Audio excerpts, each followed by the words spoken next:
Welcome to ThePrint. I am Amana Begam Ansari. While Jammu and Kashmir is witnessing a high growth and thriving economy driven by the Indian government's policies, not very far away, Pakistan occupied Kashmir is burning with anger. Protests erupted across the region on 29th of September, shaking Islamabad's control and exposing deep fractures hidden beneath decades of neglect.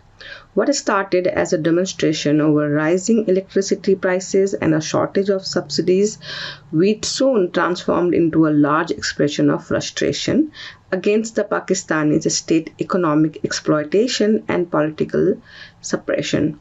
The people of Pakistan occupied Kashmir are fighting a system that treats them as subjects, not citizens.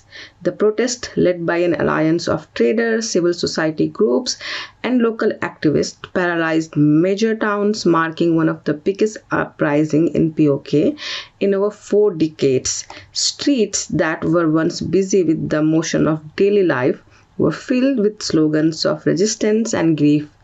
At least a dozen civilians were killed, several police officers injured, and 100 more wounded in clashes that turned the region into a zone of unrest. The chants, civilian deaths, and the region's cries for justice have barely found space in the headlines of global newspapers. It begs the question, why is that even a brief internet shutdown in Jammu and Kashmir becomes a global talking point, but the real-life misery of those living in the Pak-occupied Kashmir barely earns a line. The contrast is hard to ignore. It exposes a selective conciseness, where outrage is reserved only for the suffering that fits a familiar script.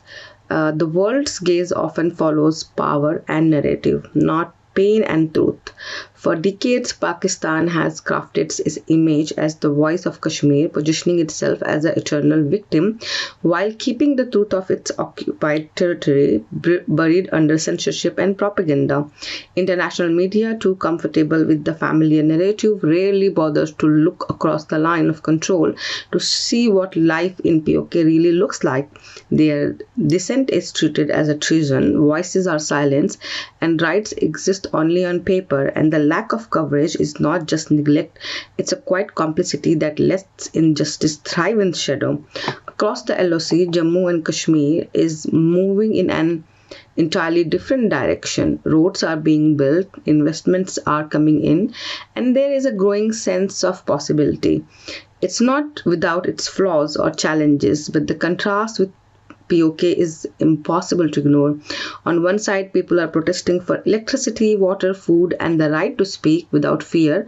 On the other, the conversation are about tourism, education, and new businesses. The numbers tell a clear story. In February, India allocated 14 billion for Jammu and Kashmir for 2024 and 25.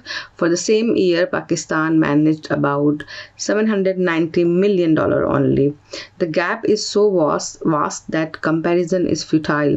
Projection for 25 showed Kashmir GDP growing at 7.06%, higher than even India's national average, while PoK's economy is crumbling under inflation, which hit 37.97% in May this year. Jammu and Kashmir has 4 airports to PoK's 2, while PoK's 2 with 12 times more air traffic. As of 2022, Jammu and Kashmir had 2,812 hospitals against PoK's 23 only. These are not just figures on paper, they reflect two completely different realities. One region is overcoming obstacle on its development path as the other sink under the neglect. The contrast between Kashmir and PoK lays bare how empty the two-nation theory is. An idea built on the religion as the defining marker of a nation collapses when you see PoK sharing the same faith as Kashmir but gripped by the protest, economic collapse, and human rights abuses. For decades, Pakistan has justified the existence of PoK on the idea that Kashmiri Muslims could only be safe and free under its flag, calling it incomplete partition. Many in Pakistan claim that the religion alone determines belongings. The lie now stands exposed. For more such a video, keep watching The Print.